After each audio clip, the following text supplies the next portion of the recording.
Everybody, we begin here tonight with two very different endings for two different migrant families in Western New York. We have an update on a husband, wife, and their kids who were detained in a very small cell on this side of the Canadian border for almost 3 weeks, then separated for months. Well, now they are reunited and living together in Canada. So it was back in early April that we told you about Investigative Post reporting that the family with young children was held at the Rainbow Bridge for weeks beginning in mid-March. They're originally from El Salvador and were accused of using fake documents to try to get into Canada because their names didn't match their birth certificates. But that was only due to marriage. Now, the family was put in a cell near the Rainbow Bridge with only 4 cots, 1 toilet, no windows, no shower for 2 weeks. When they tried again to get into Canada, U.S. authorities held them once again for another week inside that cell. Now, the father was eventually sent to an ICE detention center in Batavia. After a brief stay at a shelter here in Buffalo, the mom and the kids got into Canada, and we have now learned that the dad got out of custody and has been reunited with that family in Canada as well. So we'll talk about that more in a moment. But meanwhile, just today, Investigative Post reported on a new and shocking development out of that same ICE facility in Batavia. A man who was held there has been deported now to a notorious prison in El Salvador, despite a federal appeals court saying he should not be sent there. Back on May 7th, ICE was trying to deport him. The court said Jordin Melgar-Salmeron could stay here as his case proceeds. But 28 minutes after that order, ICE still put him on a flight and sent him to El Salvador. An ICE Buffalo spokesperson calling it a, quote, communication error. This is, of course, similar to what happened with Kilmar Abrego Garcia, who has become a bit of a household name in this country. He was the man living in Maryland who was also deported to El Salvador, despite a U.S. court prohibiting that for fear of his life. So far, the Trump administration has refused to work with El Salvador to bring him back. J. Shoemaker from Investigative Post joins me live here tonight. He's been covering both of these stories. And I want to ask you about this man who, was sent from Western New York to El Salvador in violation of a federal court order. I want to ask you about his background in a moment. But first, just to that point, it seems really surprising that this could happen again, right? Federal judges give out an order very explicitly, and the government does the opposite. How did this happen? Yeah, so really what we're seeing in the Trump administration is the administration wants as many people deported as possible. That's kind of given a blank check to DHS, Department of Homeland Security, ICE, and the other affiliated agencies. They are using whatever means necessary to deport as many people as they possibly can to appease President Trump. That includes arresting people in courthouses. That includes workplace raids. That includes speeding up immigration cases so that they can deport people faster. So Jordin's case here, it was not so dissimilar from many, many other immigration cases that are winding their way through the courts right now. He was trying to get removed, or he's trying to get out of ICE custody. The government says, well, wait a minute, we want to keep you in ICE custody for now because there's some other related federal cases that could affect your case. So we're just going to pause this case. So under the Biden administration, they hit pause. He's in Batavia, and the courts are doing what they do. Trump comes into office, and the attorneys go back to the court and they say, we want to unpause this case, and we have travel documents. We want to deport him ASAP.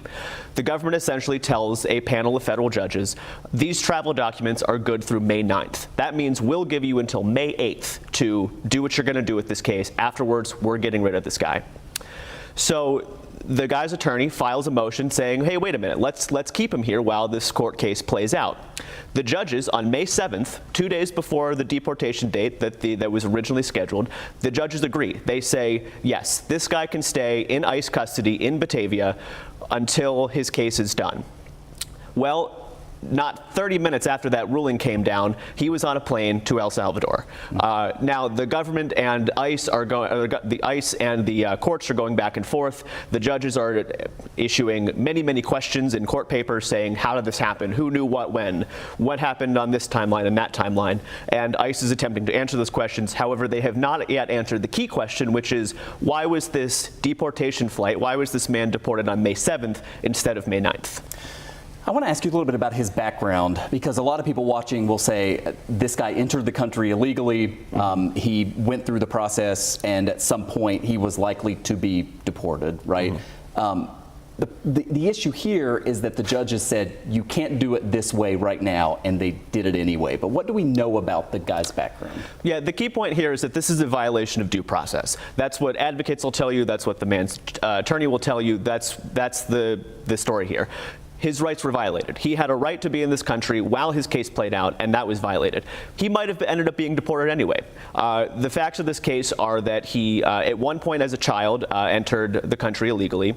He was later deported after a difficult period of time. He's from a very poor area of El Salvador. He grew up in poverty. Federal prosecutors even said he didn't have enough food or clothing growing up. His stepfather was abusive. His stepfather at one point tried to kill his mother. Shot her, right? Shot her, exactly. He witnessed all of this. Very traumatic. The federal prosecutors in court papers say this is a very traumatic upbringing for a child. He gets into some trouble as a teenager. He spends some time in juvenile detention. He's deported after he gets out of juvie.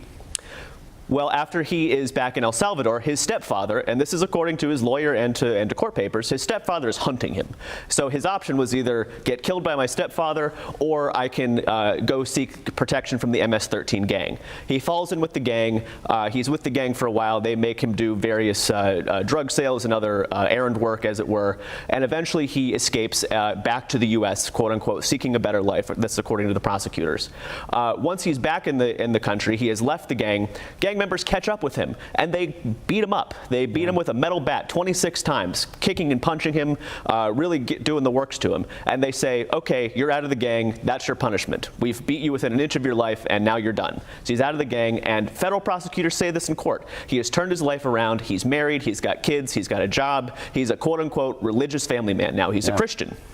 And he's living in Virginia. He's working as a roofer, and he's raising his family. He's the sole provider for that family. Until after he has a gun charge. He says he found a gun somewhere. He picked it up. He never fired the gun. He gets picked up on the gun charge. That's how he ends up in ICE detention.